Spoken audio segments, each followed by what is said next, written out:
မင်္ဂလာပါခင်ဗျာယနေ့တော့ကျွန်တော်တို့ရဲ့ digital ပေါ်အားအတွက်အရေးကြီးဆုံးအရာတွေထဲကတစ်ခုဖြစ်တဲ့ Google account အကြောင်းပြောကြအောင် email တွေတက်ဖုန်းတွေအရေးကြီးစာရွက်စာတမ်းတွေအားလုံးကိုတင်ထားတဲ့ဒီနေရာကို hacker တွေလက်ကနေဘယ်လိုကာကွယ်မလဲဆိုတာအတူတူကြည့်လိုက်ကြ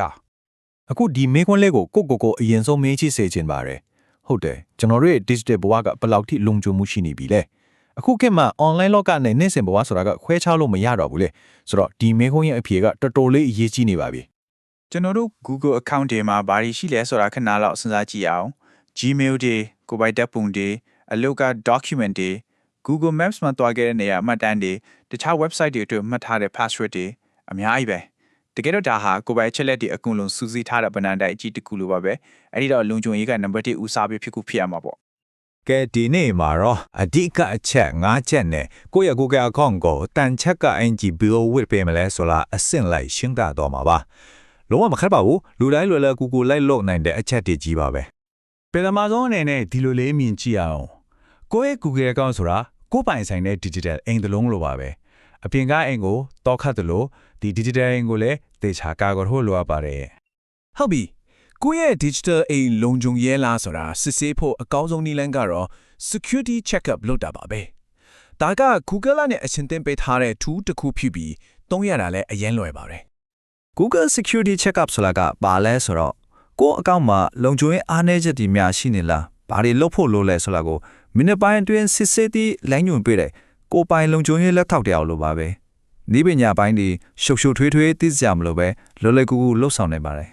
ဒီ check-up မှာအဓိကလုပ်ရမယ့်အရာတွေကတော့ကိုယ့်အကောင့်ကိုဘယ်လို device တွေကဝင်ထုံးနေလဲဆိုတာပြန်စစ်တာမကြသေးခင်ကထူးခြားတဲ့လှုပ်ဆောင်ချက်တွေရှိမရှိကြည့်အားတခြား app တွေကိုကိုယ့်အကောင့်သုံးခွင့်ဖြစ်ထားတာတွေစီမံခန့်ခွဲတာပြီးတော့အကောင့်မှာပြဿနာတစ်ခုဖြစ်ရင်ပြန်ယူလို့ရအောင် recovery information တွေမှန်မှန်စစ်တာတွေပါပဲကိုမထိတဲ့ device တစ်ခုတွေ့တာနဲ့ချက်ချင်းကိုဖယ်ထုတ်ပြလို့ရပါတယ်နောက်တစ်ဆင့်ကတော့ကျွန်တော်တို့ရဲ့ digital အိမ်ကိုအချက်ပေးစနစ်တက်ဆင်တာနဲ့တူရဲ့ two step verification ပါပဲဒါက password ဆိုတဲ့ပထမတကားအပြင်ဒုတိယအကာအကွယ်တစ်လွှာထပ်တိုးပေးလိုက်တာပါရှင်းလေးပါပဲ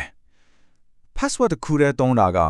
တော့တချောင်းတည်းနဲ့အိမ်တကားဖွင့်တာနဲ့တူတယ်အဲ့ဒီတော့အခုခံရရင်ဒါမှမဟုတ်ပုံတူလုတ်ခံရရင်အေးပါပြီပဲ two step verification နဲ့ဆိုရင်တော့ password ဆိုတဲ့တော့ရှိနေရင်တော့မှအိမ်ထဲဝင်ဖို့တော့ကိုဖုန်းရှိကိုပို့လိုက်တဲ့တခါသုံးခုလိုလာပြီအဲ့ဒါမရှိရင်ဘယ်သူမှဝင်လို့မရတော့ဘူးဒီတော့အားတာကျက်တာဆင်းနေတာပဲ hacker တယောက်ကကို password ကိုဒီနည်းနဲ့တီးသွားရင်တော့မှ account ထဲကိုဝင်လို့မရတော့ဘူးတစုံတယောက်ကဝင်ဖို့ကြိုးစားတာနဲ့ကိုဖုန်းစီကိုဟဲ့တကူမတော့ဘူးနော်ဆိုပြီးချက်ပေးအလတ်ချက်ချင်းရောက်လာမယ်ဆိုတော့ကိုအကောင့်ကိုဘယ်သူဝင်တုံနိုင်လဲဆိုတာကိုကိုယ်တိုင်ပဲအပေးကွာထိန်းချုပ်နိုင်တော့မှာပေါ့အခုကျွန်တော်တို့ရဲ့ digital အိမ်အတွက်အဓိကတော့ master key ဖြစ်တဲ့ password အကြောင်းကိုပြောကြရအောင်ဒီတော့ကိုခိုင်မအောင်လုပ်တာကလုံခြုံရေးအတွက်အရေးအကြီးဆုံးနဲ့ပထမဆုံးလုပ်ရမယ့်အဆင့်ပါပဲကဲခိုင်မာတဲ့ password တစ်ခုဖြစ်ဖို့ဘာဒီလောရမလဲဘာဒီရှောင်ရမလဲဆိုတာဒီမှာကြည့်လိုက်ရအောင်လောရမှာတွေကအနည်းဆုံးစာလုံး12လုံးနဲ့အထက်တုံးပါစာလုံးအကြီးအသေးနံပါတ်နဲ့သင်ခိတာတွေကိုရောပြီးတုံးပါအကောင့်တစ်ခုချင်းစီတော့မထိုးတဲ့ password တစ်ခုစီထားပါရှောင်ရမှာတွေကတော့ကိုယ်နာမည်မွေးနေ့လိုမျိုးကိုရေးကိုတဲ့အချက်လက်တွေမတုံးပါနဲ့ password တော့12345လိုမျိုးလူသုံးများတဲ့စကားလုံးတွေရှောင်ပါပြီးတော့ password တစ်ခုတည်းကိုနေရာတိုင်းမှာလိုက်သုံးတာမျိုးလုံးဝမလုပ်ပါနဲ့password တွေအများကြီးမှတ်ရတာခက်တဲ့ဆိုရင်ဒီနည်းလေးသုံးကြည့်လို့ရပါတယ်စကားလုံးတစ်လုံးတည်းကိုစဉ်းစားမဲ့အစားကိုကြိုက်တဲ့ဝါကြတစ်ကြောင်းကိုစဉ်းစားလိုက်ပါဥပမာ my favorite food is mohinga ဆိုတဲ့ဝါကြကို MFF is MHG ဆိုတာမျိုးပြောင်းလိုက်ရင်မှတ်ရလဲလွယ်တယ်လို့တော်တော်လေးခိုင်မာတဲ့ password တစ်ခုဖြစ်သွားပါပြီနောက်ဆုံးနဲ့အရေးအကြီးဆုံးအချက်ကတော့ phishing လို့ခေါ်တဲ့ online နဲ့ link လက်လက်ဖြာမှုတွေကိုသတိထားဖို့ပါပဲဒါကကိုယ့် digital အိမ်ထဲကိုအယောင်ဆောင်ပြီးဝင်ဖို့ကြိုးစားတဲ့တခိုးတွေလိုပါပဲphishing email တွေမှာအများဆုံးတောင်းတရှိတဲ့စာသားပုံစံတစ်ခုကဒါမျိုးပဲရေးပေါ်ပါအကောင့်ကိုပေးကလေးပါတော့မယ်ဆိုတဲ့ပုံစံမျိုးနဲ့ရေးတကြီးလောက်ဆောင်ခိုင်းပြီးကိုယ့်ရဲ့ password ဒါမှမဟုတ်ကိုရေးကိုတာအချက်လက်တွေကိုတောင်းဖို့ကြိုးစားကြတာပါ phishing email ဟုတ်မဟုတ်ခွဲခြားနိုင်တဲ့အချက်ပြမီနီတွေရှိပါတယ်ဥပမာအရေးကြီးလောက်ခိုင်းတာချင်းချောက်တာတွေကိုရေးကိုတာအချက်လက်တောင်းတာကိုနာမည်ကိုမခေါ်ပဲ dear user လိုမျိုးရေးပေးရဲ့နှုတ်ဆက်တာစာလုံးပေါင်းသဖို့နဲ့တတအမားတွေပါနေတာပို့လိုက်တဲ့ email လိပ်စာက official မဟုတ်ဘဲထူးထူးဆန်းဆန်းဖြစ်နေတ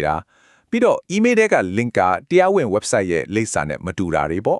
ဒီချက်တွေကိုသတိထားကြည့်ုံနဲ့အလင်းမခံရအောင်ကောက်ွယ်နိုင်ပါတယ် ဒီနေရာမှာမထားရမယ့်ရွှေစီးမင်တစ်ခုပဲရှိပါတယ်အဲ့ဒါကတော့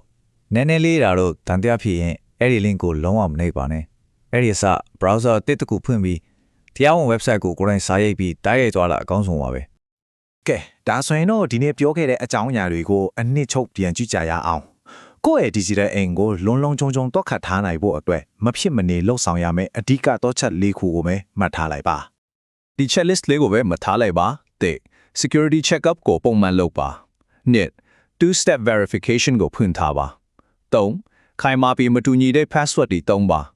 4 phishing email တွေကိုတတိထားတဲ့အောင်လေ့လာထားပါဒီ check လေးချက်ကိုလိုက်လို့ယုံနဲ့ကိုယ့်ရဲ့ digital ဘဝကိုအရင်ကတည်းကမားကြီးပို့ပြီးလုံခြုံအောင်လုပ်နိုင်မှာထိချပါတယ် ဒါကြောင့်နောက်ဆုံးအနေနဲ့ Gmail ဟိုလင့်ကိုပဲထားခဲ့ချင်ပါတယ်ကိုယ့်ရဲ့ digital အိမ်တကားကိုဒီနေ့တေချာ lock ချပြီးပြီလားအချိန်မဆွဲပဲအခုပဲခဏလောက်အချိန်ယူပြီးစစ်ဆေးကြည့်လိုက်ကြဖို့တိုက်တွန်းချင်ပါတယ်ခင်ဗျာ